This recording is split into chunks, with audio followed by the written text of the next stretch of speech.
to the RunRX podcast, where we talk about all things running. As many runners know, it's 90% mental. So join Coach Valerie and Coach Caroline as we go through the mental side of running. Welcome back to the RunRX podcast. I'm your host, Coach Caroline, and I'm here with Coach Valerie.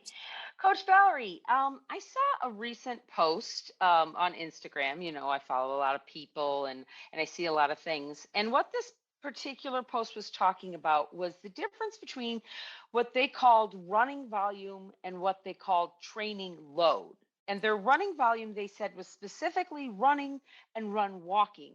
But training load was all the other things. It was running, run, walking. It was your HIIT training. It was your body weight. It was Zumba. It was all of that went into your training load. But in our plans, we don't really talk about the difference, but we do talk about strength training as being part of your training. So how would you describe with the RunRX plan? What is our, like, how do you call running volume versus training load? Is there a difference in our plan? Well, I think that what do you say to that? Yeah, I think a lot of people, you know, most runners, running is the priority, right? I want to get my run done. That's number one. So if I'm training for a running event, especially like a longer event, marathon, half marathon, then, you know, number one, my focus, my thought is how much running am I doing, right? And then people will say, hey, runners, you guys, you need to cross train. You need to do some strength training, maybe do some stretching. Right. So there's always been kind of that understanding, like as a runner, I really need to do some kind of strength work and some kind of maybe body work. That's kind of general understanding. Well, so what happens then, and this is interesting. So when they say what counts towards running is just the run walking and everything else is what they call it, training load. Training load. Yeah, they call it training load. Okay. So my argument, it's not the right word. I want people to understand that your body's your body. And when you're working with your body, you're working with your body. So whether I'm walking, running, swimming, strength training, you know, eating, whatever the workout is, I'm using all of it. So it's not really like, well, this doesn't count because I'm not actually running. Your body doesn't know the difference, I think is what you said when we were discussing this earlier, is that whether I'm hiking 5 miles or I'm running 5 miles, if the plan that I was looking at wanted me to do, you know, so many miles or so much training during that week, that would count towards it. It shouldn't be that it's negating, like that I still owe my body 5 miles of running in order to get that benefit.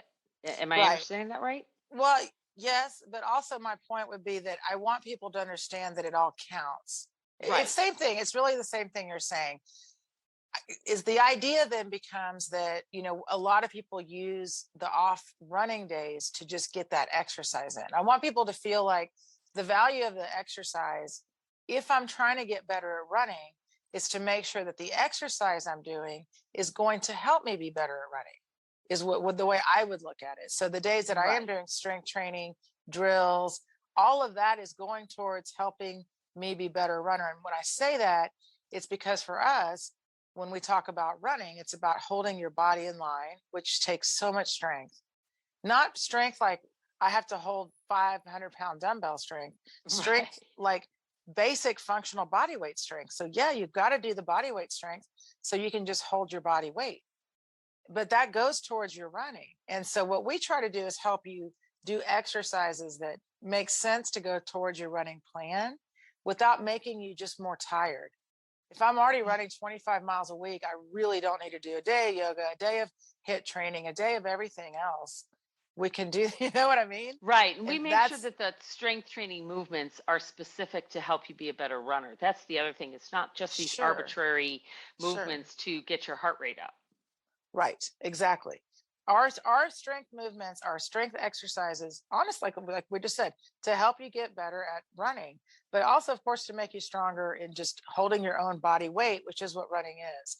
So they're not exercises you're unfamiliar with. It's more the way we put them together and how we make everything really, a lot of it hip specific. And then we add in strength training, like for the foot, for the ankle, for the support, holding on to yourself. So it's not just a go in and do a HIIT program. It's actually thought out strength training. How's that?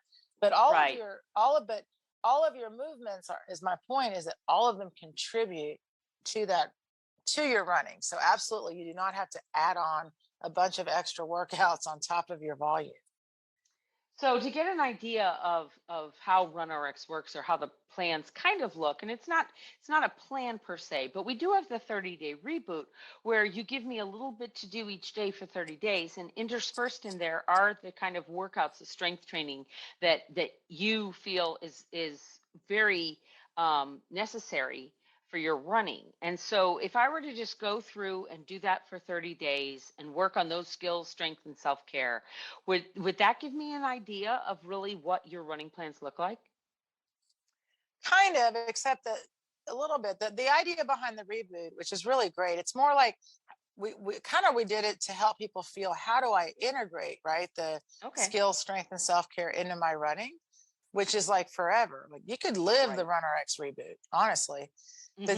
So then the running plan just becomes, we add in running that's specific to that distance. So that's what we add into so the training plans then become honestly, guys, it looks like any training plan you've seen. You've got at least 3 days of running, except that with us, you've got also like a warm up, you've got drills to practice, right? And then on the days you're not running, you're doing either a skill or a strength or a self-care, but it's guided. Like, they're all for supporting the running. Like, you don't need to feel like. So if I come into the RunRX membership, I would be learning not only the technique, but then how to run for a lifetime, like you were talking about, going through, say, you can live on the 30-day reboot. I would get a sense of what that is. But if I did have a race that was coming, we have set running plans that incorporate your methodology and your thought process for how they can get better. Absolutely. Yes. And I think people should also just something to keep in mind is we're just talking running specific. And so myself, like, I'll use me real quick. So most people, when they start running, I think if they're doing something different already, like say you go to the gym, say you go to the gym 2 or 3 days a week, and you do like a fitness class, a cardio class, maybe you do some spinning or Peloton or whatnot. And then you're like, now I want to start running. Well, if you just start doing the same exact thing you were already doing and then start adding running, something's going to give. Like, it's just too much load. And a lot of runners, when they first start, the thought process is so much of the volume of running. I've got to run. So that's how we meet a lot of our runners. Is unfortunately, they thought, I have to run all these miles and I still have to do, cardio, not more cardio, because that's, people think cross training is, I got to go do more cardio, and then I got to do strength, and I got to do yoga or more, you know what I mean? So we just try to help people understand that in 100%, you can do other things, and we can help you balance that training. And I think that's the most important thing, is that we just try to help guide you to stay with movements that are specific to help you get to that running goal. Okay, so if you want to learn more about the 30-day reboot, guys, go to our YouTube channel. It's RunRX. You can subscribe and send us a review, 5 stars only, of course, for our podcast. And if you're curious about our membership, it's still open and will remain open until July 1st. Then we are going to be pivoting to something a little bit new, which we'll talk about in some upcoming podcasts. So make sure you subscribe. And if you want to get started on your running journey with us now, go ahead and go to runrx.fit. That's RUNRX.fit. Thanks, guys. Thank you for joining us on the RunRX podcast. If you'd like to know more, join us at www.runrx.fit. And if you have additional questions that you'd like answered on the podcast, email us at support@runrx.fit.